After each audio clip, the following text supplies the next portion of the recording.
ज्यावेळेस आपण भरतीची कोणत्याही स्पर्धा परीक्षेची तयारी करत असतो त्यावेळेस आपल्याला काय म्हणलं जातं, त्या तिकडे खूप कॉम्पिटिशन आहे, त्या साईडला जाऊ नकोस, तू हे करू नकोस, उगं पैसा जे बापाचा पैसा आहे ते वेस्ट करत आहेत, म्हणजे वाया घालत आहेस, तुझ्याच्यानं होणार नाही, उगच चालास तू पळायला, तू उगच काय काय लॅबला जाऊन बसत आहेस, सकाळी ते संध्याकाळपर्यंत कामाचा कटाळा यायलाय म्हणून तू काय करत आहे, लॅबमध्ये जाऊन बसत आहे. अशा पद्धतीने आपल्याला काय केलं जातं, नाव ठेवतात. जे चार चौघ जे लोक बसलेले असतात ना, की समजा त्याला काही काम नसतात, त्या चौघांना काहीच काम नसतात, ते फक्त काय करत असतात, ते मुलगा काय करायले त्याच्यावरती, आपल्यावरती जास्त, त्यांच्यापेक्षा त्यांचं स्वतःवरती कमी लक्ष असते आणि आपल्यावरती जास्त लक्ष असते की हे काय करत आहे. मग त्याच लोक आणि आपल्याला नाव ठेवण्याचं काम हे जे लोक आहेत ते लोक करत असतात. त्या लोकांसाठी आपल्याकडे एक शायरी आहे, तर काय आहे, अभी सूरज डुबा नहीं जरा सी शाम तो होने दो, अभी सूरज डुबा नहीं जरा सी शाम तो होने दो, मैं खुद लौट जाऊंगा वापस मुझे नाकाम तो होने दो, मैं खुद लौट जाऊंगा वापस मुझे नाकाम तो होने दो, मैं मुझे बदनाम करने का बहाना ढूंढता है जमाना, मुझे बदनाम करने का बहाना ढूंढता है जमाना, मैं खुद हो जाऊंगा बदनाम, पहिले मेरा नाम तो होने दो, पहिले मेरा नाम तो होने दो. प्रश्न पहिला काय दिला आहे बघूया. जर 2000 + 97.5 वजा 160 बरोबर x अधिक 40 आहे, तर x ची किंमत माहित करा. काय दिलंय आपल्याला, x ची किंमत काढायची की x ची किंमत काय आहे. तर समीकरण आपलं जे आहे ते 200 अधिक 97.5 वजा 160 बरोबर x अधिक 40 आहे.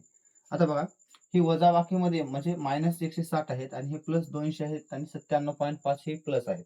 मग इथे आपण काय करूयात, त्या दोघांची अगोदर बेरीज करण्यापेक्षा डायरेक्ट 160 जे आहे त्या 200 मधून ज्यावेळेस वजा करूया ते आपल्याला, त्यावेळेस आपल्याला काय होईल, म्हणजे सोपं जाईल करण्यासाठी, वजाबाकी जी आहे ती करण्यासाठी सोपी जाईल.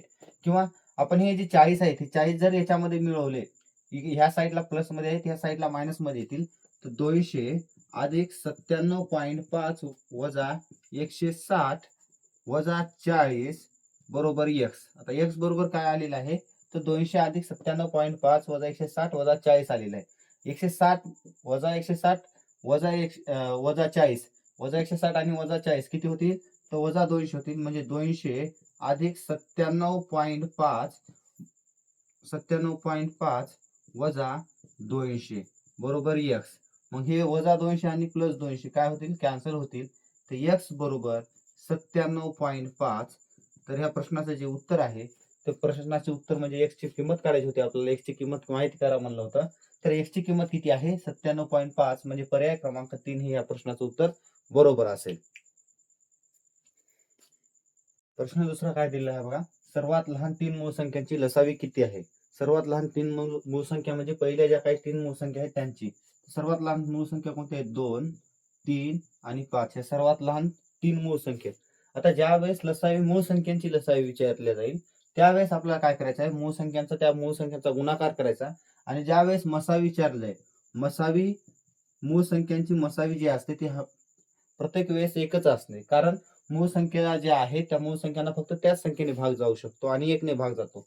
म्हणून मूळ संख्यांचा जो मसावी असतो तो एक असतो आणि लसावी काय असते, तर त्याच मूळ संख्यांचा गुणाकार असतो. म्हणजे इथं काय आहे, पहिल्या 3 मूळ संख्या विचारल्या आहेत, तर पहिल्या 3 मूळ संख्या कोणत्या आहेत, तर 2, 3 आणि 5. मग ह्या 2, 3, 5 चा गुणाकार जो असतो तोच असतो आपल्या मूळ संख्यांचा लसावी. 42, 6, 6 पंचे 30, म्हणजे ह्याचा जो लसावी आहे, ह्या ज्या पहिल्या 3 मूळ संख्या आहेत त्या पहिल्या 3 मूळ संख्यांचा लसावी जो आहे तो 30 आहे. प्रश्न तिसरा काय दिलेला आहे बघा, जर 15 किलो टोमॅटोची किंमत 382.50 आहे, तर 8 किलो टोमॅटोची किंमत किती असेल. तर आपल्याला काय दिलेलं आहे, 15 किलो टोमॅटोची किंमत किती दिलेली आहे, तर 382.50 दिलेली आहे.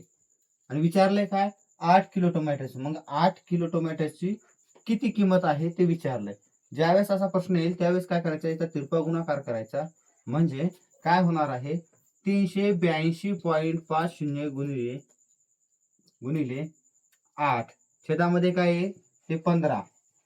मग आता 15 ने याला भाग देण्यासाठी आपण काय करूया, त्याचा जो पॉइंट आहे तो पॉइंट कधीही काढून टाकायचा. पॉइंट काढल्यानंतर जो दशांश असतो तो पॉइंट दशांश काढल्यानंतर आपला काय होणार, भागाकार करण्यासाठी सोपा जाणार. म्हणून आपण याचा दशांश काढून टाकूयात. तर काय आहे बघा, 382 पॉइंट होतं, पॉइंट काढल्यानंतर इथं 5 राहते. आता 0 इथं लिहायची गरज नाही, कारण 0 इथं जर आपण हा दशांश दिला तर ह्या 0ची काहीच किंमत राहत नाही. म्हणून फक्त मी काय करतो, इथं 5 लिहितो गुणिले 8. आणि छेदामध्ये आता एक संख्येच्या नंतर आपण काय केलेलं आहे, इकडे दशांश हलवलेला आहे, म्हणजे एक घर सोडून दशांश दुसरीकडे नेलेला आहे. तर छेदामध्ये एक काय करायचा, 0 वाढवायचा. मग आता छेदामध्ये 0 वाढवल्यानंतर काय होणार, याला 15ने 5ने भाग जातो बघा. 5 त्रिक 15, इथं राहतील 30, 5 सत्त 35, इथं राहतील 3, 5 सक 30, इथं 2 राहतील आणि 5 5 25. काय यायले, 765 गुणिले छेदामध्ये येतील 30. पुन्हा बघा 5ने भाग जातो, 5 सक 30, 5 एक 5, इथं राहतील 2, 5 5 25, एक राहतील 5 त्रिक 15. आणि आता काय राहिले, 153 गुणिले 8, छेदामध्ये राहतील 6. आता 5 1 6 आणि 3 9, म्हणजे याला 3 ने भाग जातो. 3 2 6, 3 5 15, 3 1 3. लगेच याला 2 ने भाग देऊ शकतो. 2 8. इथं काय आले, 51 गुणिले 4, म्हणजे 4 1 4 आणि 4 पंचे 20. तर किती, 8 किलो टोमॅटोची किंमत किती आलेली आहे आपल्याला, 204 रुपये आलेली आहे. 204. तर आपला पर्याय क्रमांक 2 हे जे आहे ते ह्या प्रश्नाचं उत्तर बरोबर आहे. प्रश्न चौथा काय आलेला आहे बघा. एका क्रिकेट सामन्यात एका फलंदाजाने 4 डावांमध्ये 44, 36, 108 आणि 72 धावा केल्या, तर त्या फलंदाजाने सरासरी किती धावा काढल्या. आता ज्यावेळेस अशा पद्धतीचा प्रश्न येतो सरासरी काढण्याचा, त्यावेळेस आपण काय करत असतो, स्ट्रिक्सचा वापर करून हा प्रश्न सोडवत असतो. म्हणजे काय, आता किती धावा केलेले आहेत त्यांनी 4 डावांमध्ये ते बघा. 44, 36, 108 आणि 72 धावा केलेल्या आहेत. मग आता सरासरी यांची आपल्याला काय करायची, सरासरी काढायची ह्या धावांची. मग धावांची सरासरी काढायची असते, कोणत्याही संख्येने ज्यावेळेस सरासरी काढत असतो त्यावेळेस आपण काय करत असतो, एक संख्या गृहीत धरत असतो की ही सरासरी आहे. आता याच्यामध्ये मी काय करतो, एक 60 जी आहे 60 सरासरी गृहीत धरतो. 60 सरासरी गृहीत धरतो. आपण आपल्या मनाने कोणतीही संख्या गृहीत धरू शकतो की कशा पद्धती कोणता सरासरी येऊ शकते. तर मी 60 ही संख्या गृहीत धरली. आता 60 संख्या गृहीत धरल्यामुळे माझ्या मतानुसार की 60 ही जी आहे याची सरासरी आहे. तर बघूया 60 सरासरी आहे का ते. 60 पेक्षा 44 कितीने कमी आहे ते बघा. तर 44 मध्ये 6 मिळवले तर 50 होतील. 50 आणि 10 किती होतील, 60 होतील. तर याच्यामध्ये 14 कमी आहेत. 36 जे आहेत, 14 नाही 16 कमी आहेत. 44 आणि 6 50, 50 आणि 10 60. तर 16 ने कमी आहेत 44. 60 पेक्षा 16 ने कमी आहेत 44. 36 कितीने कमी आहेत ते बघायचं. आता 36 कितीने कमी आहेत 60 पेक्षा, तर 4 जर मिळवले तर 20, 20 4 जर मिळवले तर 40 होतील. 40 मध्ये दुसरे 20 मिळवले तर 60 होतील. म्हणजे 24 ने काय आहेत, कमी आहेत. आता 108 जे आहेत ते 60 पेक्षा कितीने जास्त आहेत, तर 40 आणि 8 48 ने जास्त आहेत, म्हणून मी काय करतो, प्लस लिहितो. आणि 72 कितीने जास्त आहेत बघा. 72 जे आहेत ते 12 ने जास्त आहेत. 12 ने जास्त आहेत. मग आपण काय करूयात, आता ज्या काही विषम संख्या आहेत त्यांची बेरीज आणि समसंख्यांची, सॉरी विषम संख्या नाही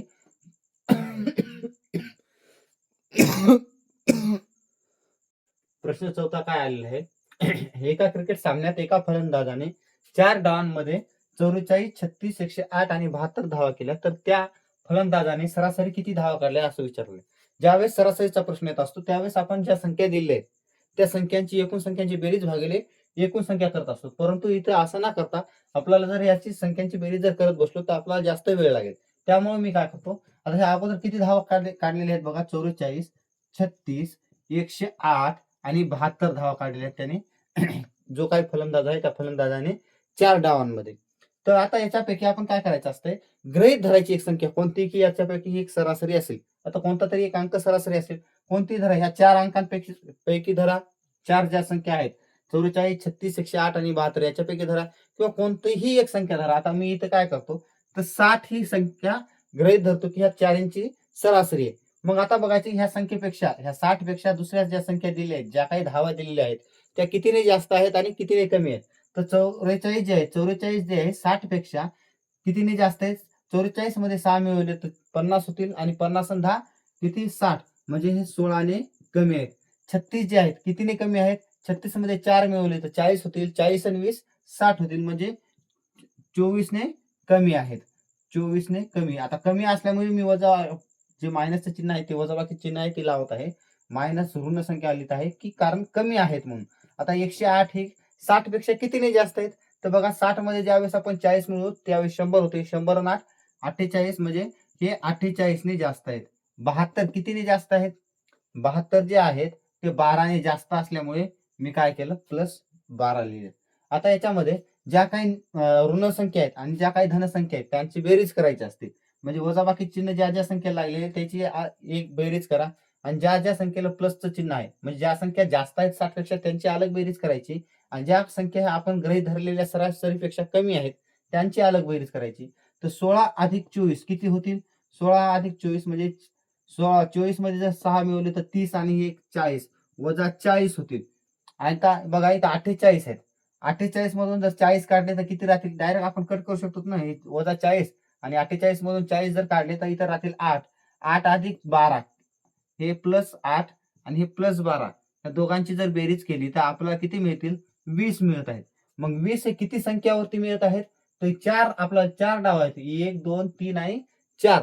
या 4 डावांच्या धावामध्ये 20 हे काय आहेत? एक जास्त मिळत आहेत. तर मग 20 ला आपण काय करायचं? 4 संख्यांनी 4 ने भाग द्यायचा. का? कारण 4 डावामध्ये केलेले आहेत.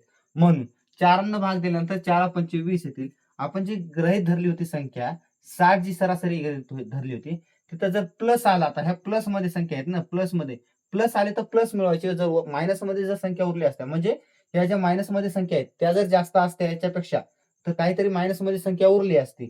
परंतु इथं जास्त कोणत्या आहेत? प्लस मधल्या संख्या आहेत. तर ह्या 20 ला आपण 4 ने भाग दिल्यानंतर बाकी किती उरलेत? 5 उरलेत. तर ह्या 60 मध्ये ते 5 काय करायचे? मिळवायचे. म्हणजे आपल्या येथील 65 हीच आहे आपल्या प्रश्नाचं उत्तर. पर्याय क्रमांक 2 ही या प्रश्नाचं उत्तर आहे. म्हणजे सरासरी जी आहे ती किती आहे? तर 65 आहे. प्रश्न 5वा काय दिलेला आहे बघा. पिशव्यांमध्ये 99 किलोग्राम, 98 किलोग्राम, 101 किलोग्राम आणि 100 किलोग्राम 100 किलोग्राम आणि 99 किलोग्राम गहू आहेत. तर त्या पिशव्यांमध्ये सरासरी किती गहू आहेत? आता ज्या 5 पिशव्या आहेत त्या 5 पिशव्यामध्ये एकामध्ये 99 किलोग्राम गहू आहेत, दुसऱ्यामध्ये 98 आहेत, तिसऱ्यामध्ये 101 आहेत, चौथ्यामध्ये 100 आहेत आणि 5वी जी आहे पिशवी त्याच्यामध्ये 99 किलोग्राम जे आहेत ते गहू आहेत. तर विचारलं काय त्या पिशव्यांमध्ये सरासरी किती गहू आहेत? किती किलोग्राम गहू आहेत? तर ज्यावेळेस आता याच्या अगोदरचा जो आपण 4 नंबरचा प्रश्न बघितला होता सरासरीचा सेम त्याच पद्धतीने आपण करूयात. आता याच्यापैकी एक कोणती संख्या गृहीत धरायची की ही सरासरी असेल. आता मी काय करतो कोणती तुम्ही ह्यापैकी धरा किंवा दुसरी संख्या धरा. जे ह्या संख्यामध्ये नाही अशी संख्या धरा गृहीत की ती याची सरासरी असेल. कशाही पद्धतीने धरा कोणताही एक अंक कोणतीही एक संख्या जी आहे गृहीत धरायची आपण की ही सरासरी असेल. परंतु कशी गृहीत धरायची? जी या संख्यांच्या जवळ असेल आणि तिच्यामध्ये 0 असते.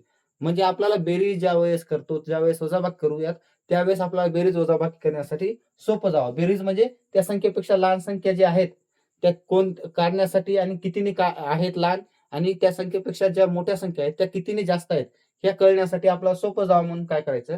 ज्या संख्येमध्ये 0 असतील ते गृहीत धरायचं. आता याच्यामध्ये मी काय करतो? 100 ही संख्या गृहीत धरतो की 100 या संख्यांची सरासरी आहे. आता 100 पैकी 100 पेक्षा 99 कितीने कमी आहेत? तर 1 ने कमी आहेत. 100 पेक्षा 98 जे आहेत ते कितीने कमी आहेत? 2 ने कमी आहेत. 100 पेक्षा 101 जे आहेत ते कितीने जास्त आहेत? ते 1 ने जास्त असल्यामुळे प्लस लिहिलं. 100 पेक्षा 100 कितीने जास्त आहे? कितीनेच नाहीत म्हणजे 100 सारखेच आहेत म्हणून 0 लिहिलं. आणि 100 पेक्षा 99 जे आहेत ते कितीने कमी आहेत? तर वजा 1 ने.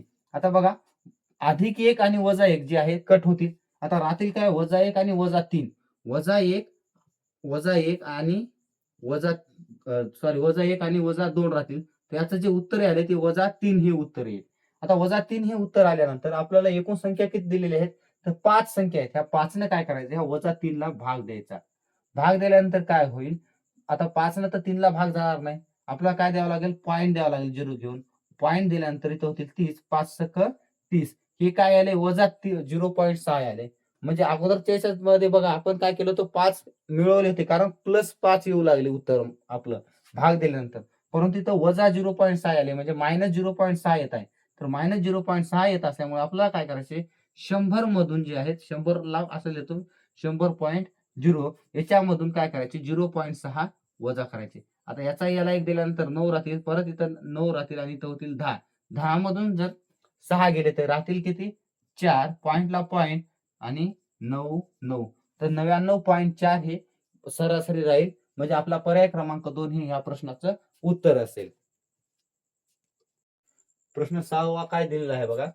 6/15% हे अपूर्णांक कोणत्या पर्यायाच्या समान आहेत? म्हणजे हा जो अपूर्णांक दिलेला आहे 6/15% हे अपूर्णांक कशाच्या समान आहे ते आपल्याला माहित करायचे. आता टक्के म्हणजे काय असते, याच्या छेदामध्ये 100 असतील.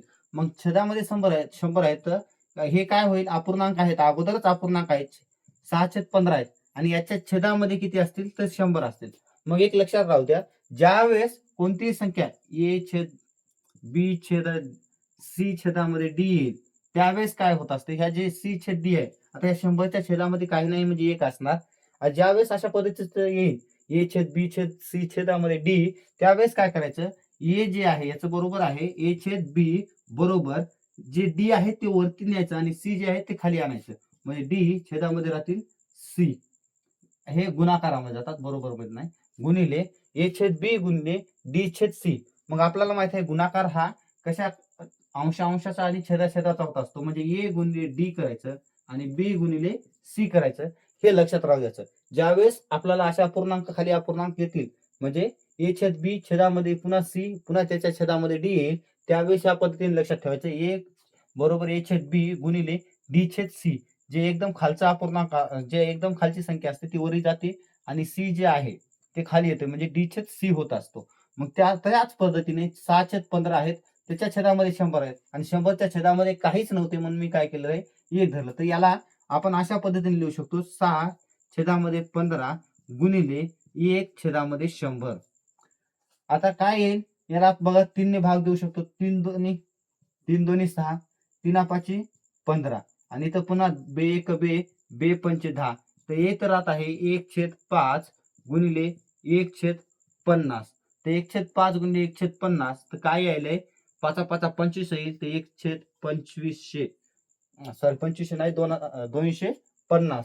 1चा गुणाकार होईल 1 गुणिले 1 1, 5 गुणिले 50 250. म्हणजे पर्याय क्रमांक 4 हे ह्या प्रश्नाचं उत्तर असेल.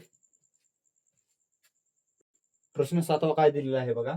दोन संख्यांचे गुणोत्तर 3:4 आहे. जर प्रत्येक संख्येतून 25 कमी केले तर नवीन गुणोत्तर 2:3 येते. त्या दोन संख्यांमधील मोठी संख्या कोणती? आता आपल्याला काय दिले, दोन संख्या ज्या आहेत त्या दोन संख्यांचे गुणोत्तर 3:4 आहे. म्हणून मी काय करतो, एकीची संख्या समजा मानूयात की आपण ए एक संख्या आहे आणि दुसरी जी आहे ती बी संख्या आहे. याचं गुणोत्तर किती आहे 3x.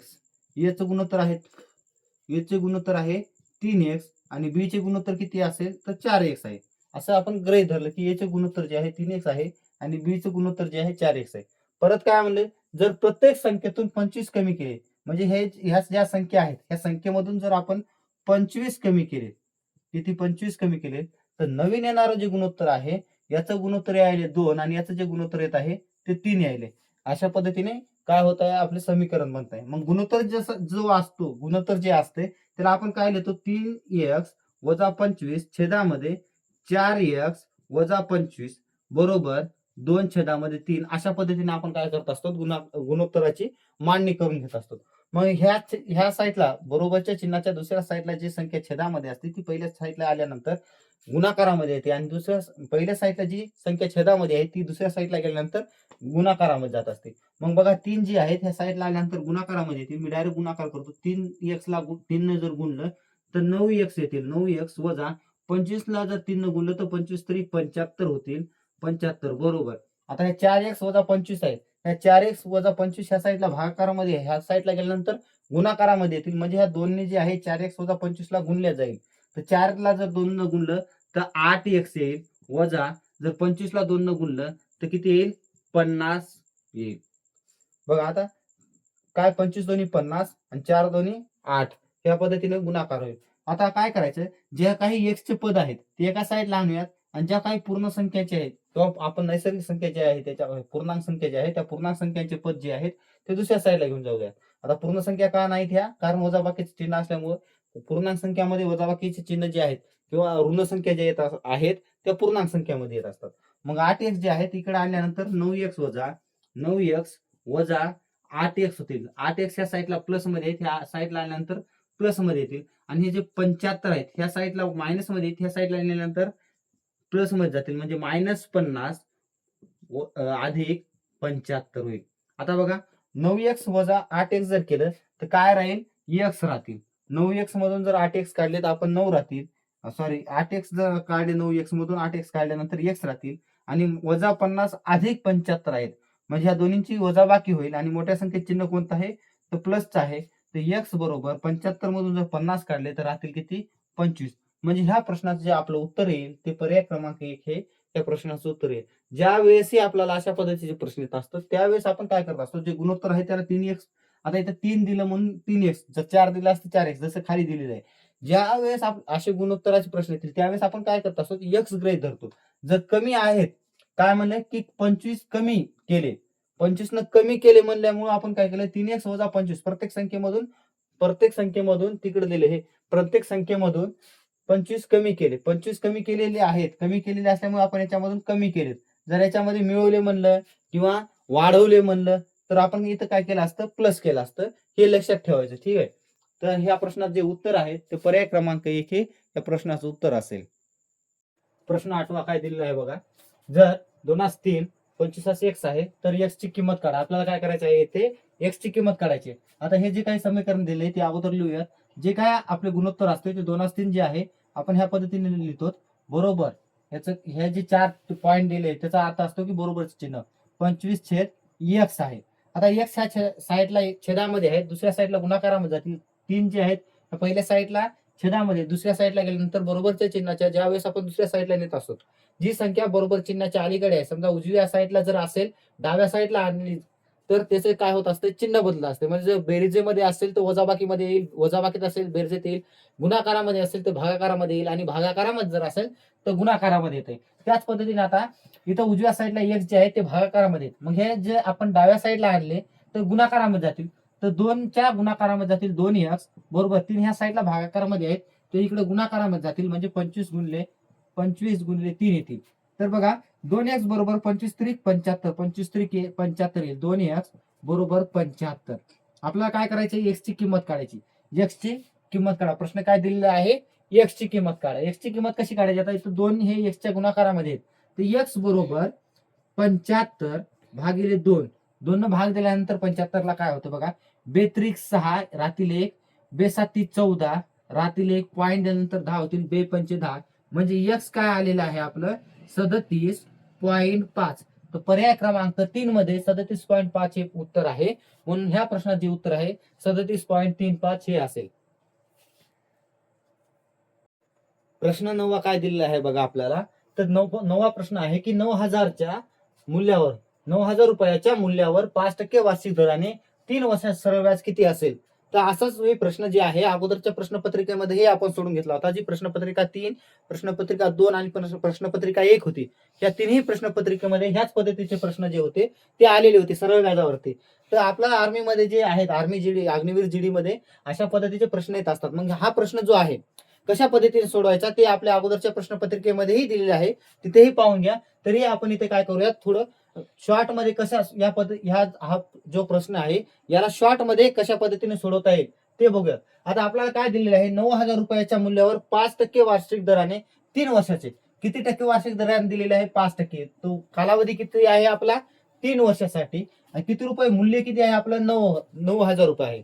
मग इथं 9,000 जे आलेले आहे त्याला आपण डायरेक्ट जर 2 झिरो कट केले. आता 2 झिरो डायरेक्ट का कट केलेले आहेत बघा.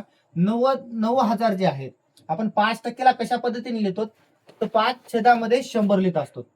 हे असे प्रश्न आपण अगोदरच्याही व्हिडिओमध्ये दाखवलेले आहेत किंवा सोडवलेले आहेत ते बघा, तिथेही कळेल तुम्हाला. आता 5% जे आहेत टक्केवारीचं जर चिन्ह काढायचं असेल आपल्याला तर तिथं आपण छेदामध्ये 100 लिहित असतो. मग छेदामध्ये याच्या गुणाकारामध्ये 5/100 जर आले तर हे 2 झिरो डायरेक्ट कट होतील आणि कालावधी जो आपला आहे त्याने आपण काय करत असतो त्याला गुणत असतो. मग कालावधीने जर गुणत असतील तर आपल्याला काय भेटायले 90 गुणिले 5 गुणिले 3. मग शॉर्ट मध्ये करण्यासाठी ही आपलं हे लक्षात ठेवायचं की छेदामध्ये किती असतात तर 100 असतात. आपल्याला ते सूत्रही माहित आहे की मुद्दल गुणले दर गुणले मुदत जी असती त्याच्या छेदामध्ये 100 असतात. सरळ व्याज सूत्र आहे मुद्दल गुणले मुदत गुणले दर छेदामध्ये 100. मग 100 असतील तर डायरेक्ट आपण 100 म्हणजे काय असतात एकावरती 2 झिरो असतात, एकच्या नंतर 2 झिरो असतात. मग हे छेदामध्ये आहेत आणि हे गुणाकारामध्ये येत असतात म्हणून डायरेक्ट आपण हे 2 झिरो कट करू शकतो. डायरेक्ट 2 झिरो जर कट केलं तर आपल्याकडे काय राहतील 90, 5 आणि 3 वर्षासाठी राहील. म्हणजे 90 राहतील, 90 5 वर्षासाठी वार्षिक दराने दिलेले, 5% वार्षिक दराने दिलेले आहे म्हणून 5 राहतील, आणि 3 वर्षासाठी दिलेले आहे म्हणून हे 3 राहतील. मग आपण इथं काय करू शकतो, डायरेक्ट गुणाकार करू शकतो. तर बघा काय येईल, 5 त्रिक 15, 15 गुणिले 9, 15 9 135 होतात, आणि हे जे एक झिरो आहेत ते झिरो जर लिहिलं तर 1350 रुपये हे काय आहे, आपलं सरळ व्याज आलेलं आहे. मग आपला पर्याय क्रमांक 4 जे असेल ते ह्या प्रश्नाचं उत्तर आहे. बघा आपला प्रश्न 10वा काय दिलेला आहे, एक व्यक्ती व त्याचा मुलगा मिळून एक काम 8 दिवसात करतात. एक व्यक्ती व त्याचा मुलगा मिळून, दोघे मिळून एक काम जे आहे ते 8 दिवसात करतात. जर ते काम एकटा तो व्यक्ती 12 दिवसात पूर्ण करत असेल तर एकटा मुलगा तेच काम किती दिवसात पूर्ण करेल. आता प्रश्न काय दिलेला आहे, दोघं मिळून 8 दिवसामध्ये काम करतात. अगोदर प्रश्न काय दिला आहे ते सावकाशपणे काय करायचं, समजून घ्यायचं शांततेमध्ये. कारण आपण ज्या वेळेस पेपर देत असतो त्यावेळेस आपल्याला घाई असते की पुढचा प्रश्न सोडण्यासाठी, किंवा आपल्याकडे वेळ कमी असतो, त्यामुळे आपण काय करत असतो, गडबडीमध्ये तो प्रश्न व्यवस्थित वाचत नाही, आणि व्यवस्थित नाही वाचल्यामुळे तो प्रश्न आपल्याला समजत नाही आणि आपला तिथेच टाइम जात असतो. त्यामुळे अगोदर काय करायचं, जो काही प्रश्न दिलेला आहे तो शांत दिमागाने एकदा चांगल्या पद्धतीने वाचून घ्यायचा, आणि नंतर त्याच्यामध्ये बघायचे काय काय दिलेले. तर ह्या प्रश्नामध्ये दिले की एक व्यक्ती व त्याचा मुलगा दोघे मिळून एक काम जे आहे ते दोघे मिळून एक काम 8 दिवसात पूर्ण करतात. जर ते काम एकटा तो व्यक्ती 12 दिवसात, आता तो जो व्यक्ती आहे, आता हे समजा आपण व्यक्तीला ए म्हणूयात, आणि ए अधिक बी, मुलगा जो आहे ते बॉय जो आहे त्याला बी म्हणूयात. तर ए अधिक बी म्हणजे दोघं मिळून 8 दिवसामध्ये काम करतात. तर एकटा ए जो आहे तो व्यक्ती जो आहे तो किती दिवसात काम करतो, पूर्ण 12 दिवसात. आणि आपल्याला काय विचारलंय, करत असेल तर एकटा मुलगा तेच काम किती दिवसामध्ये पूर्ण करेल. दोघे मिळून 8 दिवसात पूर्ण करतात, एकटा व्यक्ती 12 दिवसात करतात. तर विचारलंय की एकटा तो मुलगा जो आहे तो एकटा मुलगा किती दिवसामध्ये ते काम पूर्ण करेल. तर आता आपल्याला अशा पद्धतीने ज्यावेळेस प्रश्न येईल त्यावेळेस आपल्याला यांची काय करायची, लसावी घ्यायची. आता 8 आणि 12ची लसावी काय येईल, तर 12 आणि 8 ची लसावी आहे 24. मग तिरपा आपण याला काय करायचं, 12 याला भाग द्या. 12 ज्यावेळेस आपण भाग देऊयात तर 12 24 ला भाग दिल्यानंतर किती येईल, 12 दोन्ही 24, आणि 8 न भाग दिल्यानंतर काय येईल, 8 त्रिक 24. 12 आपण याला जर तिरपा भाग दिला समजा, तर 12 भाग दिल्यानंतर काय होईल, 2 आले, आणि 8 भाग दिल्यानंतर काय आले, 3. आता आपल्याला माहित आहे 8 आता 8 24 ला ज्यावेळेस भाग देऊया त्यावेळेस आपल्याला 3 मिळत आहे. 12 ज्यावेळेस 24 ला भाग देऊया त्यावेळेस 2 मिळत आहे. म्हणजे एका दिवशी आता 24 हे कामाचे 24 काम आहेत. समजा आपल्याकडे 24 विटा आहेत, आणि त्या 24 पैकी 2 विटा एकटा एका दिवशी 2 विटा उचलतो, आणि दोघे मिळून 8 दिवसामध्ये ते काम पूर्ण करत आहे. म्हणजे दोघे मिळून ते जे विटा आहेत त्या किती 3 उचलत आहेत. मग आता बघा, तर एकटा ए एका दिवशी 2 विटा उचलत आहे, आणि एकटा दोघे मिळून ए आणि बी म्हणजे तो व्यक्ती आणि त्याचा मुलगा दोघे मिळून जर 3 विटा उचलायला, एकटा ए जो आहे तो 2 उचलायला, आणि ए आणि बी दोघे मिळून काय व्हायले, ते 3 विटा उचलत असतील. तर बघा, ते याच्यामधून आपल्याला काय करावं लागेल, ह्या 3 मधून 2 वजा करावं लागतील. 3 मधून 2 का वजा करावं लागतील, कारण तो व्यक्ती जो आहे 2 विटा एकटा उचलत आहे, आणि दोघे मिळून 3 उचलत आहेत. तर आपल्याला कळेल की याच्यामधून त्या व्यक्तीचं काम जर आपण वजा केलं, दोघांचं काम किती आहे, 3 आहे. त्या दोघांच्या कामामधून जर आपण त्या व्यक्तीचं काम वजा केले तर आपल्याला कळेल की त्या मुलगा एका दिवशी किती काम करत आहे. तर 3 मधून 2 ज्यावेळेस आपण वजा करूया त्यावेळेस आपल्याकडे राहतील 1. मग 1 राहिला. आता आपली लसावी किती आलती, 24 आलती. ह्या 24ला 1 ने भाग द्यायचा, का, कारण एका दिवशी तो जो मुलगा आहे एक काम करत आहे, तर आपल्याकडे टोटल काम किती आहे, 24 काम आहेत. म्हणजे एका दिवशी तो मुलगा जर 1 वीट उचलत असेल तर 24 विटा उचलण्यासाठी किती दिवस लागतील. त्यावेळेस आपल्याला काय करायचं, 24ला हे जे काही उत्तर आलेलं आहे, आता ह्या पद्धतीच्या प्रश्नामध्ये हे जे काही उत्तर आलेलं आहे, दुसऱ्या वेळेस काय होतील, तुम्हाला याच्या किमती म्हणजे फक्त 8 दिवसात जागी 16 दिवस देतील, 24 दिवस देतील, काही देतील. त्यावेळेस आपल्याला अगोदर त्यांचा लसावी घ्यायचा, त्या दोघांचं काम किती आहे ते बघायचं. त्याने भाग दिल्यानंतर दोघांचं काम एकूण येतंय, आणि एकटा जर किती काम करतंय ते कळतंय. ते वजा केलं दोघांच्या कामामधून तर आपल्याला इथं जसं 1 मिळालं तिथं दुसरं काहीतरी उत्तर येईल. अशा पद्धतीने प्रत्येक प्रश्न आपल्याला सोडवायचा आहे. मग आता तो एकटा मुलगा एका दिवशी 1 वीट उचलायला आहे, तर 24 विटा आहेत. तर 24 विटा उचलण्यासाठी त्याला किती दिवस लागतील ते पाहण्यासाठी आपण काय करूयात, 1 ने ह्या 24ला जर भाग दिला तर राहतील किती, 24. म्हणजे ते जे काम आहे तो एकटा मुलगा किती दिवसामध्ये पूर्ण करेल, तर 24 दिवसामध्ये तो काम पूर्ण करेल. म्हणून ह्या प्रश्नाचं उत्तर जे आहे ते पर्याय क्रमांक 2 हे या प्रश्नाचं उत्तर असेल. तात्या बघ, प्रश्न 11 काय दिलेला आहे, तर प्रश्न 11 किती खतरनाक दिलेला आहे ते बघा. कंसामध्ये 705 चा वर्ग काय विचारला प्रश्न बघा. 705चा वर्ग वजा 703चा वर्ग याची किंमत माहिती करा. आता हे दिसायला आपल्याला खूप अवघड आहे. खूप म्हणजे असं माणूस जे आहे ते गोंधळून जाईल. 705 गुणिले 705 करायचं, त्याचं जे उत्तर येईल त्याच्यामधून पुन्हा 703 गुणिले 703 करून त्याचं उत्तर काढायचं. हे दिसायला किती अवघड वाटायले, परंतु याचं जे उत्तर आहे ते फक्त आणि 5 सेकंदामध्ये, फक्त 5 सेकंदामध्ये किंवा 3च सेकंदामध्ये कशा पद्धतीने काढायचं ते बघा. आता बघा आपल्याला काय दिलेलं आहे, 705चा वर्ग वजा 703चा वर्ग. आता हे जे आहे याचं आपल्याला काय करायचं, उत्तर काढायचं किंवा किंमत माहित करा म्हणले. याचं उत्तर काढायचंय. तर तो उत्तर काय आहे ते बघूयात. बघा आता 705चा वर्ग आहे. आपण एक सूत्र तुम्हाला माहित असेल, ज्यावेळेस आपण ए चा वर्ग वजा बी चा वर्ग, ज्यावेळेस ए चा वर्ग वजा बी चा वर्ग येतो त्यावेळेस आपण काय करतो असतो, कंसामध्ये ए अधिक बी आणि दुसऱ्या कंसामध्ये ए वजा बी करत असतो. एक ए चा वर्ग वजा बी चा वर्ग जर आला तर हे सूत्र असतंय की कंसामध्ये, एका कंसामध्ये ए अधिक बी आणि दुसऱ्या कंसामध्ये ए वजा बी हे पाहत असतो. आता इथं लक्ष द्या, काय आहे, ए म्हणजे आपले आहे 705, 705चा वर्ग ए आहे. बी किती आहे वजा 703 जे आहे ते आपण काय म्हणूयात, बी म्हणूयात. मग आपलं याचं सूत्र जे दिलेलं आहे, हे सूत्रामध्ये काय आपण आहे, पहिल्या कंसामध्ये ए अधिक बी दिलेलं आहे. म्हणजे पहिल्या कंसामध्ये जर 705 जर ए असेल, 703 जर बी असेल तर 705 अधिक 703. आता दुसरा कंस आहे, काय आहे, ए वजा बी. ए काय आहे तर 705 जे आहे ते ए आहे आपलं आणि 703 जे आहे तर ते बी आहे. मग आता आपल्याला फक्त काय करायची, यांची बेरीज करायची आणि ह्या दोघांची वजाबाकी करायची की झालं आपलं इथं प्रश्नाचं उत्तर येते. आता हे तुम्हाला समजण्यासाठी मी जास्त लॉंग मध्ये लिहित आहे, म्हणजे स्टेप बाय स्टेप लिहित आहे. परंतु तुम्ही डायरेक्ट इथे काय करू शकता, 705 वजा 703, दुसऱ्या कंसामध्ये 705 अधिक 703 या दोघांची बेरीज करायची आणि यांची वजाबाकी काय येईल बघा, 5 आणि 3 2 येईल. मग त्या ज्या बेरीज केल्यानंतर जे उत्तर येईल त्या उत्तराला काय करायचं, 2 न गुणलं की आपलं काय येत असते, उत्तर येत असते. परंतु इथं तुम्हाला समजण्यासाठी मी स्टेप बाय स्टेप लिहित आहे. तर बघा 705 अधिक 703 किती येईल, 5 आणि 3 8 येतील. 0 आहेत तर 0ला 0 येईल. 7 आणि 7 किती येईल, 14. आता ह्या दोन्ही कंसाच्या मध्ये कोणतंही चिन्ह नाही, म्हणजे कोणतं चिन्ह असते तर गुणाकारात चिन्ह असते. मग 705 मधून 703 जर गेले तर किती राहतील, 2 राहतील. आता 2 न भाग गुणा याला, 2 ला जर 1408 ला जर 2 न गुणलं तर 8 दोन्ही 16ला 6 येतील. 8 दोन्ही 16ला 6 आले, हातचे आले 1 म्हणजे 1 येतील. पुन्हा 4 दोन्ही 8 आणि बे 1 बे, तर उत्तर काय आले, 2816. 2816 आहे का, हा पर्याय क्रमांक 3 जे आहे ते प्रश्नाचं उत्तर आहे, म्हणजे 2816. ज्याही वेळेस अशा पद्धतीचे प्रश्न येतात त्यावेळेस अशी ट्रिक वापरायची. ट्रिक म्हणजे काय, फक्त जे वर्ग विचारलेली आहे संख्या त्यांची वजाबाकी करायची आणि दुसऱ्या कंसामध्ये बेरीज करायची. जी काही बेरीजेचं उत्तर येईल त्या बेरीजेच्या उत्तराला वजाबाकी करून आलेल्या उत्तरानं काय करायचं, गुणायचं, ते आपलं लगेच काय येतंय, उत्तर येते. तर प्रश्न क्रमांक जे 11 आहे, या 11व्या प्रश्नाचं उत्तर काय आहे तर 2816. कशा पद्धतीने काढायचं हे तुम्हाला कळालं असेल तर बघूया दुसरा प्रश्न आपण.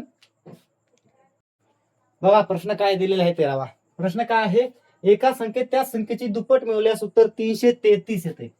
काय, एक संख्या आहे आणि त्या संख्येमध्ये जर त्या संख्येची, तीच संख्येची जर दुप्पट मिळवली तर उत्तर यायला 333 येते. तर ती संख्या शोधा. आता पर्याय पाहिले की आपल्याला इथं कळत असेल की 111 जर आहे, 111 आहे, 111 मध्ये जर त्याच संख्येची जर दुप्पट मिळवली, 111 ची दुप्पट काय येईल तर 222 येईल. तर काय उत्तर यायले, 333 हे उत्तर येते. पण मग आपल्याला हे पर्यायावरून कळाले, पण काहींना जर पर्यायावरून कळत नसेल तर तिथं आपण एक्स मानून काय करूया, ह्या प्रश्नाचं उत्तर काढू शकतो. किंवा जर काय अवघड दिलं असतं तर त्यावेळेसही कशा पद्धतीने काढता आलं असतं ते बघूयात. आता डायरेक्ट पर्यायावरून काढले की आपल्याला काय कळालं, प्रश्न काय विचारला, एका संख्येत त्या संख्येची दुप्पट मिळवल्यास. आता 111 पर्याय क्रमांक 2 जे आहे त्या पर्यायामध्ये 111 आहेत. 111 मध्ये जर त्याच संख्येची दुप्पट मिळवली, म्हणजे 111 ची दुप्पट किती आहे तर 222 मिळवली, तर त्या दोघांची बेरीज केली तर आपल्याला 333 मिळाले. म्हणजे पर्याय क्रमांक 2 हे आपल्या प्रश्नाचं उत्तर आहे. परंतु जर काही विद्यार्थ्यांना जर कळत नसेल तर त्यावेळेस काय करायचं, तर आपल्याला काय दिले ते अगोदर लिहून घेऊया. एका संख्येत त्याच संख्येची दुप्पट. आता एक संख्या आहे, आपल्याला माहित नाही कोणती संख्या आहे, तर आपण त्या संख्येला काय केलं, एक्स गृहीत धरलं. पुन्हा काय विचारलं, त्याच संख्येची दुप्पट. आता एक्स गृहीत धरली, एक संख्या जी आहे ती एक्स धरली, आपल्याला माहित नाही ना कोणती संख्या आहे, ती एक्स गृहीत धरली. मग एक्स ची दुप्पट मिळवल्यास, मग एक्स ची दुप्पट काय येईल, 2x असेल.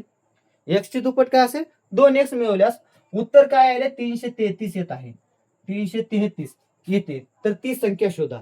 आता बघा हे समीकरण आपल्याकडे आले, एक संख्या आहे त्या संख्येची दुप्पट त्यामध्ये मिळवली 2x बरोबर 333 उत्तरे आली. हे आपल्याकडे काय आले समीकरण आले. तर इथं काय करूयात आपण x ची किंमत काढूयात. म्हणजे x ची किंमत ज्यावेळेस काढूयात त्यावेळेस आपल्याला कळेल की ती संख्या काय आहे. तर x ची किंमत काढण्यासाठी x अधिक 2x किती येतील 3x येतील. तर 333 हे उत्तर आहे. x बरोबर 333 भागिले 3 जर केलं 3 1 3 3 1 3 3 1 3 x बरोबर किती आले 111 आले. आता हे जे प्रश्न आहेत अशाच पद्धतीने सोडवायचे आहेत. तर ह्या प्रश्नाचं जे उत्तर आहे आपण शॉर्ट मध्ये जितक्या सोडवसाल तितकं सोपं जाईल. परंतु जर काही विद्यार्थ्यांना जर कळालं नाही, काहींना जर समज नाही की कशा पद्धतीने हे सोडवलं, तर तिथं आपण हे समीकरण मांडून त्या प्रश्नाचं उत्तर सोडवू शकतो. तर बघूया त्याच्यानंतर 14वा प्रश्न काय आहे. प्रश्नपत्रिका सोडवण्यामध्ये मी इतका उत्सुक आहे की तुमच्यापेक्षा मला म्हणजे असं वाटत आहे की किती जास्त प्रश्नपत्रिका तुम्हाला देऊ, की त्याच्या नादामध्ये आपण एक प्रश्न विसरलो आहोत. म्हणजे 12 नंबरचा प्रश्न होता तो घेण्याऐवजी आपण काय केलेलं आहे तर 13 नंबरचा प्रश्न घेतला. तर बघूयात 12 नंबरचा काय प्रश्न आहे. तर त्रिकोणाच्या सर्व आंतरिक कोणांची बेरीज आहे डॅश आहे. म्हणजे त्रिकोणाचे जे आंतरिक कोण असतात. आता त्रिकोणाचे आंतरिक कोण म्हणजे काय, जे मध्ये मध्ये येतात त्रिकोणाच्या मध्ये जे येतात, म्हणजे हा कोण आणि हा कोण, या तीन कोणांची बेरीज त्रिकोणाच्या आंतरिक कोणांची बेरीज. आता त्रिकोण म्हणल्यानंतर आपल्याला कळतं की त्रि म्हणजे काय तर तीन, त्याच्या नावामध्ये अर्थ लपलेला आहे. त्रिकोण म्हणजे काय तर तीन, आणि कोण म्हणजे काय कोण असलेली आकृती. तीन कोण असलेली आकृती म्हणजे आपण काय असते त्रिकोण असते. तर त्याच्या आंतरिक कोणांची बेरीज विचारली. आंतरिक कोणांची बेरीज आहे. तर तिन्ही त्रिकोणाच्या आंतरिक कोणाची बेरीज ही किती असते तर पर्याय क्रमांक 2 जे आहे ते या प्रश्नाचं उत्तर आहे. म्हणजे 180 जी आहे ते त्रिकोणाच्या आंतरिक कोणाची बेरीज असते. प्रश्न 14वा काय दिलाय बघा. अगोदर काय केलं आपण 13वा अगोदर घेतला, नंतर 12वा घेतला, आता परत 14वा घेत आहोत. म्हणजे थोडं कन्फ्युज झालं. तर प्रश्न 14वा आहे. एक काटकोन त्रिकोण एबीसी मध्ये कोण सी काटकोन आहे. आता एक काटकोन त्रिकोण आहे. काटकोन त्रिकोण जो आहे अशा पद्धतीचा असतो. आता काटकोन त्रिकोण मध्ये कोण सी काटकोन आहे. काटकोन म्हणजे ह्या जागचा काटकोन जो आहे हा कोण सी इथं आहे. म्हणजे सी इथं आहे. तर ए आणि बी, ए बी सी काटकोन त्रिकोण एबीसी मध्ये कोण सी काटकोन आहे. जर A B 41 centimetre, A B 41 centimetre, BC काय दिले बीसी किंवा सीबी म्हणा, बीसी आहे 40 सेंटीमीटर आहे. तर सीए किंवा एसी ची लांबी विचारली की सीए किंवा एसी किती आहे, किती आहे. तर असा ज्यावेळेस पद्धतीचा प्रश्न येतो त्यावेळेस आपण काय करत असतो पायथागोरसचा जो प्रमेय असतो त्याचा वापर करत असतो.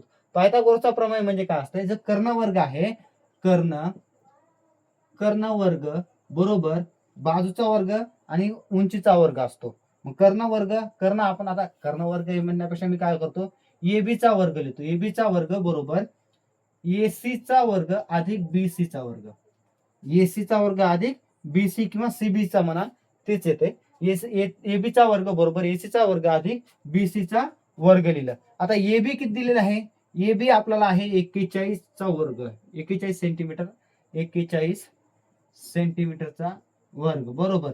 एसी किती दिलेला आहे, एसी माहित नाही म्हणून मी काय लिहितो एसीचा वर्ग जसं असतं प्लस सीबी काय दिले 40 सेंटीमीटरचा वर्ग, म्हणजे हा 40 सेंटीमीटरचा याचा वर्ग आहे.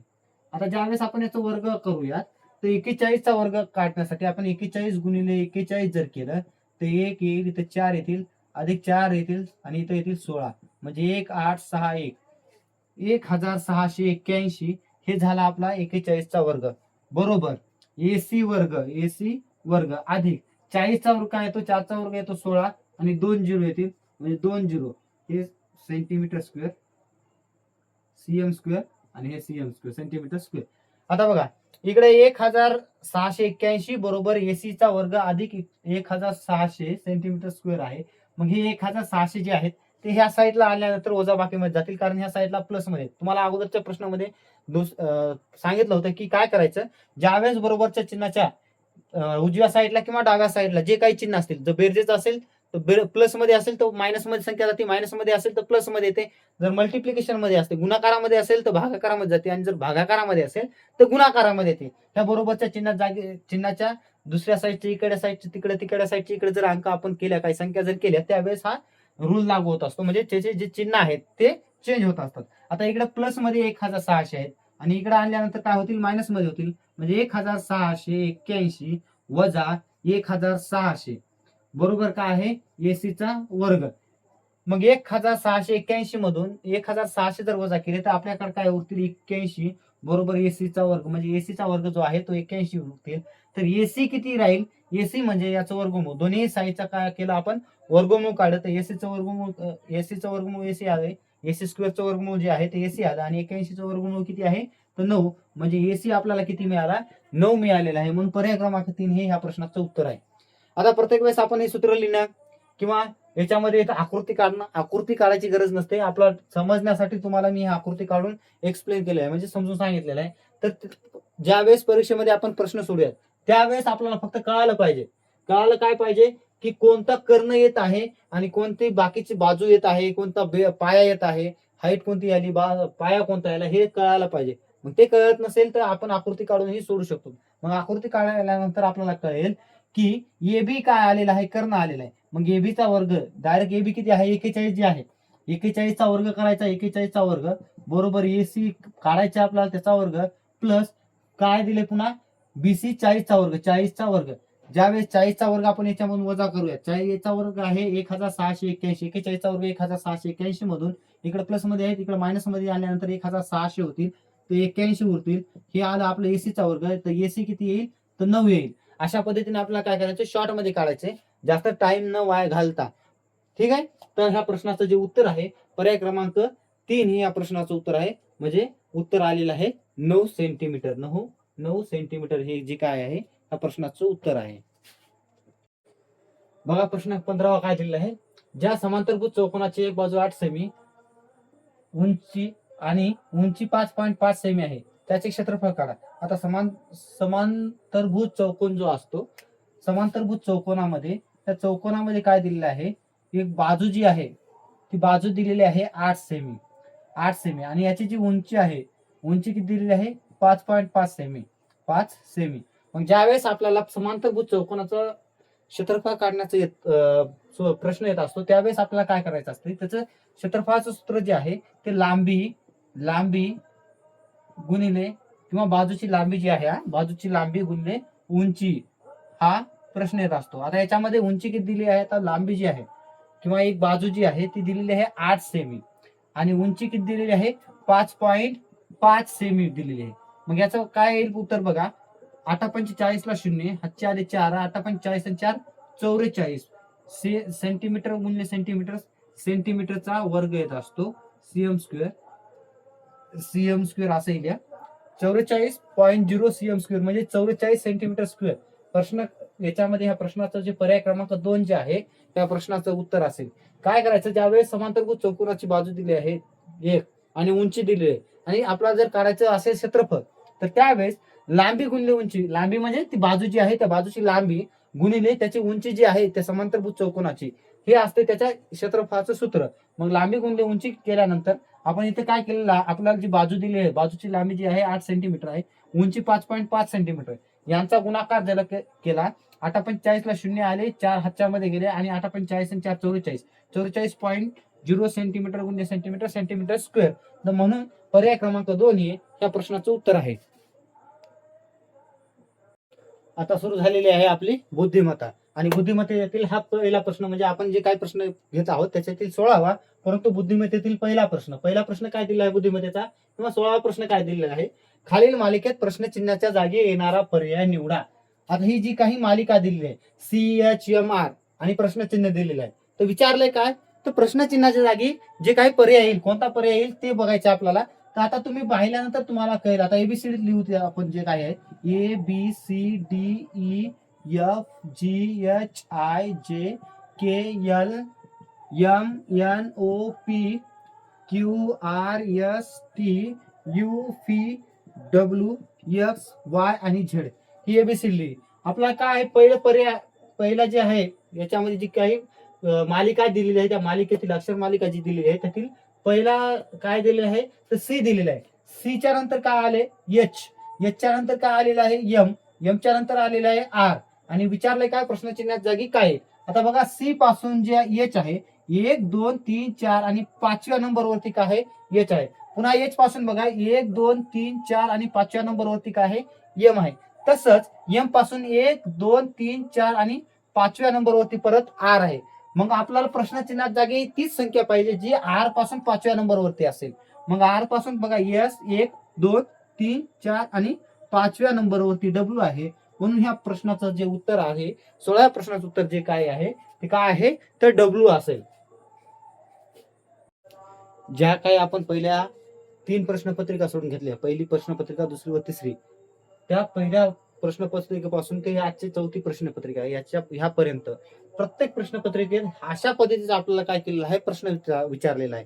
एका सांकेतिक भाषेमध्ये आता इथं जे दिले PIT ची CHER पिक्चर तर ला ह्या रूपामध्ये लिहितात आणि जे अबोलिश ला आहे त्याला ह्या रूपामध्ये लिहितात असे लिहितात. तर त्या स्टेशन जे आहे स्टेशनला कोणत्या रूपामध्ये लिहाल अशा पद्धतीचा जो प्रश्न आहे प्रत्येक 3ही प्रश्न अगोदरचे 3 प्रश्नपत्रिका आपण सोडून घेतली आहे त्या 3ही प्रश्नपत्रिकेमध्ये अशा पद्धतीचा प्रश्न आलेला आहे आणि 4थ्या प्रश्नपत्रिकेमध्येही प्रश्न आलेला आहे. म्हणजे हे जी प्रश्नपत्रिका आहे हे किंवा हा जो प्रश्न आहे हा प्रश्न महत्वाचा आहे. अशा पद्धतीचे प्रश्न आपल्याला परीक्षेमध्ये येऊ शकतात. ही प्रश्नपत्रिका आपण जी ऑफिशियल वेबसाईट आहे त्या ऑफिशियल वेबसाईट आर्मीची जी ऑफिशियल वेबसाईट आहे त्या ऑफिशियल वेबसाईट मधून अग्निवीर जीडीची जी प्रश्नपत्रिका आहे ते सोडवत आहोत.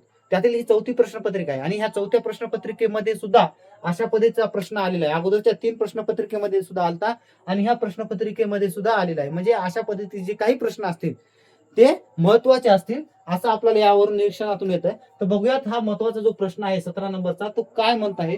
तर एका सांकेतिक भाषेत PITCHER PITCHER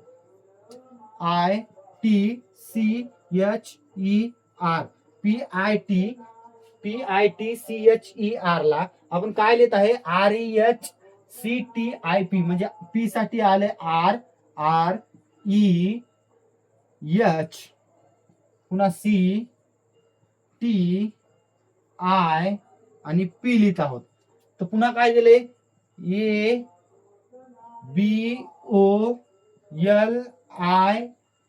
ABOLISH. आता ABOLISH ला यांच्यासाठी कोणते अक्षर आलेले आहेत तर HSILOBA हे अक्षर आले. आपल्याला काय विचारलं आता स्टेशन STATION ह्यासाठी कोणते अक्षर येतील ते विचारले किंवा ह्याला कोणत्या रूपामध्ये आपण लिहाल ते विचारलेलं आहे. आता बघूया त्याच्यामध्ये क्रम कसा दिला आहे किंवा कशा पद्धतीचं जे आहे ही लाईन जे आहेत किंवा हे अक्षर जी अक्षर मालिका आणि ही अक्षर मालिका जी आहे ते एक दुसऱ्याशी कशा पद्धतीने संबंधित आहे ते बघूयात. त्याच्यानुसार ही बघूयात आणि यावरून आपण याचं जे स्टेशन आहे जे काही दिलेले अक्षर आहेत त्या अक्षराचंही आपण काढू शकतो. तर कशा पद्धतीने काढायचं पी साठी आलेला आहे आर. आता तुम्ही जर निरीक्षण केलं तर आर खाल्ल्या साईडला आहे. पुन्हा आय साठी ई आले आणि टी साठी एच आलेलं आहे. म्हणजे अगोदर हे आर आहे एकदम खालचा अंक आले त्याच्यानंतर हे 1 नंबरला आहे हे 2 नंबर आणि हे 3 नंबरला अक्षर आलेले. पुन्हा सी जे आहे ते त्याच जागी 4 नंबरला आहे 4 नंबरला आलेलं आहे. आता एच साठी आले टी म्हणजे हे 5 नंबर हे 6 नंबरला बघा ना ई साठी आय आलेला आहे आणि पी आर साठी पी आलेला आहे म्हणजे 7 नंबरचा अक्षर जे आहे. म्हणजे याला काय केलंय पूर्ण उलट लिहिलेलं आहे. PITCHER आहे तर याला उलट लिहिलंय REHCTIP. इथेही त्याच पद्धतीने केलेलं आहे. ABOLISH लिहिलेलं आहे. याला परत उलट केलंय म्हणजे एच वरती लिहिलंय पुन्हा एस लिहिलं पुन्हा आय लिहिलंय एल लिहिलंय ओ लिहिलंय बी लिहिलंय आणि नंतर ए लिहिलंय. मग आपल्याला स्टेशन जे दिलेलं आहे त्यासाठी उलट करावं लागेल. म्हणजे एन जे आहे एन ला 1 नंबरला यावं लागेल. ओ जे आहे त्याच्या खाली आय जे आहे त्याच्या खाली टी आहे इथंच ए परत टी आणि इथं लिहावं लागेल एस म्हणजे NOITATS. आता पर्याय क्रमांक कोणता आहे NOITATS म्हणजे तिसऱ्या पर्यायामध्ये ही अक्षर मालिका जी आहे ती सारखी दिसत आहे म्हणून पर्याय क्रमांक 3 या प्रश्नाचं उत्तर आहे. प्रश्न 18 काय दिलेला आहे बघा. जर खालील शब्दांची इंग्रजी शब्दकोशातील त्यांच्या क्रमानुसार मांडणी केली तर कोणता शब्द शेवटचा असेल. आता आपल्याला हे 5 शब्द दिले आहेत much list many more mango. आणि यांची काय म्हणलेलं आहे, इंग्रजी शब्दकोशातील जे काही शब्दक्रमानुसार मांडणी केली तर कोणता शब्द हा लास्टचा असेल ते विचारलंय. आता याच्यामध्ये बघा, अगोदर बघा यल, यल यम, यम काय होणार, नंतर येणार. म्हणजे यल अगोदर, यल वरला जो शब्द आहे तो पहिला शब्द असेल. त्याच्यानंतर काय येतं, यम येते. आता यम वरती मच, मेनी, मोर, मँगो हे सगळे जे शब्द आहेत ते यम वरचेच आहेत. म्हणून आपल्याला काय करावं लागेल, याच्यामध्ये पहिला अक्षर सोडून दुसरा अक्षर बघावं लागेल. दुसरा अक्षर बघा, याच्यामध्ये यू आहे, याच्यामध्ये ए आहे, ओ आहे आणि ए आहे. आता ए जे आहेत ते ए आपल्याला माहित आहे की एबीसीडी म्हणजे जे आपली काय अक्षर मालिका असते त्या 12 अक्षर मालिकेमध्ये ए जे आहे सुरुवातीला येत असतो. म्हणजे ए वरले शब्द जो आहे मेनी आणि मँगो हे लिस्टच्या नंतर अगोदर लिस्ट येईल, लिस्ट, लिस्ट नंतर येईल, नंतर मेनी आणि मँगो हे दोन शब्द जे आहेत ते नंतर येतील. आणि लास्ट आपला विचारलं त्याच्यानंतर ए जे ए वरला ए अगोदर आहे, याच्या नंतर काय असतो, ओ असतो. म्हणजे हा जे शब्द आहे हा शब्द त्याच्यानंतर येईल, कशाच्या, दोन्हीच्या नंतर. मग मोर जो आहे त्याच्यानंतर आल्यानंतर लास्टचा जो शब्द राहील यू हे ओच्या नंतर यू येत असते. ओच्या नंतर याच्यामध्ये बघा ना यम ए आहे आणि याच्यामध्येही यम ए आहे. म्हणजे हे शब्द अगोदर येतील. यम ओ आहे, ओ याच्या नंतरचा शब्द येईल. आणि मच यम यू आहे, यू जो आहे ओच्या नंतर येत असतो. म्हणून सर्वात लास्टचा शब्द कोणता असेल याच्यामध्ये, तर मच असेल, एम यू सी एच. म्हणून या प्रश्नाचं जे उत्तर आहे पर्याय क्रमांक 1 हे या प्रश्नाचं उत्तर असेल. प्रश्न 19 काय दिलेला आहे बघा, दिलेली संख्या आणि चिन्ह मालिका पाहून पुढील प्रश्नाचे उत्तर द्या. आता ही आपल्याला एक चिन्ह किंवा चिन्ह आणि संख्या युक्त असलेली एक मालिका दिलेली आहे.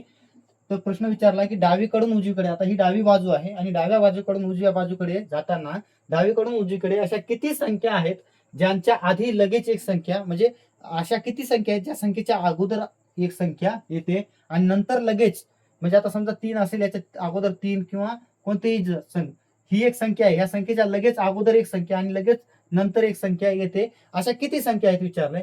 तर ही संख्या मालिका बघा, याच्यामध्ये 3 ही संख्या आहे परंतु नंतर नाही ना अगोदर संख्या नाही. 2च्या नंतरही नाही आणि अगोदरही नाही. 5च्या नंतर आहे परंतु अगोदर संख्या आहे का नाही. 2च्या अगोदर आहे परंतु नंतर संख्या नाही. 4च्या तसंच आहे. 5च्या नंतर आहे एक संख्या परंतु त्या 5च्या अगोदर आहे का नाही. 1च्या अगोदर आहे संख्या परंतु 1च्या नंतर आहे का लगेच संख्या नाही. तर इथेही तसंच आहे. 6च्या अगोदर चिन्ह आहे, 6च्या नंतर एक संख्या आहे परंतु अगोदर नसल्यामुळे ही नसणार. 2च्या अगोदर आहे परंतु नंतर आहे का नाही. 5चंही तसंच आहे, नंतर आणि अगोदर जे आहेत ते चिन्हच आहेत. 2च्या नंतर संख्या आहे परंतु 2च्या अगोदर संख्या आहे का नाही. 3च्या अगोदर संख्या आहे, 3च्या नंतर संख्या नाही. म्हणून याच्यामध्ये एकही अशी संख्या नाही ज्या संख्येच्या लगेच अगोदर, म्हणजे त्या संख्येच्या अगोदर आणि त्या संख्येच्या नंतर संख्या आहे, अशी एकही संख्या नाही. म्हणून या प्रश्नाचं उत्तर जे आहे पर्याय क्रमांक 1 हे या प्रश्नाचं उत्तर असेल. प्रश्न शेवटचा बघा, 20 नंबरचा काय आहे, त्या पर्यायाची निवड करा जे 5व्या अक्षर मालिकेची त्याच प्रकारे संबंधित आहे जशी 4थी अक्षर मालिका तिसऱ्याशी संबंधित आहे व दुसरी अक्षर मालिका पहिल्याशी संबंधित आहे.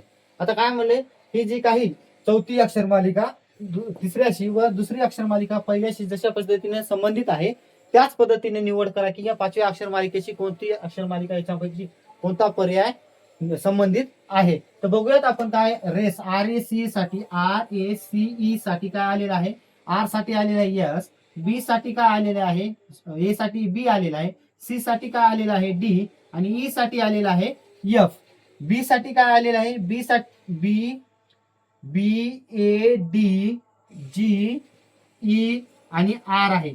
तर बी साठी आलेला आहे सी, ए साठी बी, डी साठी ई आणि जी साठी आले एच, पुन्हा ई साठी एफ, आर साठी काय आहे यस. तसंच LIGHT, एल साठी काय येईल. आता बघा ही ज्या वेळेस आपण अक्षर मालिका बघूयात, आरच्या नंतर एस येते, एच्या नंतर बी येते, सीच्या नंतर डी येते आणि ईच्या नंतर एफ येते. म्हणजे जे काही नंतर आपले अक्षर येत आहेत ते नंतरचे अक्षर घेतलेले आहेत.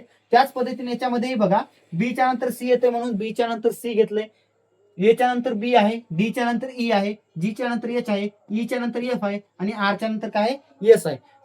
ही जी काही अक्षर मालिका आपल्या आहेत त्या अक्षर मालिका कशा पद्धतीने संबंधित आहे, तर पुढचं जे आहे अक्षर ते पुढचं अक्षर आपण घेतलेले आहे. तर लाईट LIGHT साठी कोणते अक्षर येतील ते बघूयात. एलच्या नंतर काय येणार, LM येणार, LM. पुन्हा IJGHHI TU हे काय येत आहे आपले म्हणजे MJHIU. आता MJHIU हे पर्याय क्रमांक 2 मध्ये आहेत, म्हणून ह्या प्रश्नाचं उत्तर पर्याय क्रमांक 2 आहे. जर हा व्हिडिओ आवडला असेल तर आपल्या एस स्कॉलर्स अकॅडमी या युट्यूब चॅनलला जॉईन करा. जे ऑल नोटिफिकेशनचं बटन आहे त्या ऑल नोटिफिकेशन वरती बटनवरती क्लिक करा, म्हणजे जे काही आपण व्हिडिओ बनवत आहोत ते प्रत्येक व्हिडिओ तुमच्यापर्यंत येईल. आणि तुम्ही जे काही अभ्यास करताय, जी काही मेहनत घेत आहे, त्या मेहनतीमध्ये माझाही तुम्हाला थोडा सहयोग भेटेल. त्यामुळे आपले एस स्कॉलर्स अकॅडमीला जॉईन होणे. धन्यवाद. आज आपण इथेच थांबूयात. तर पुढील व्हिडिओ पुन्हा भेटूयात आपण पुढील व्हिडिओ सोबत. तोपर्यंत धन्यवाद.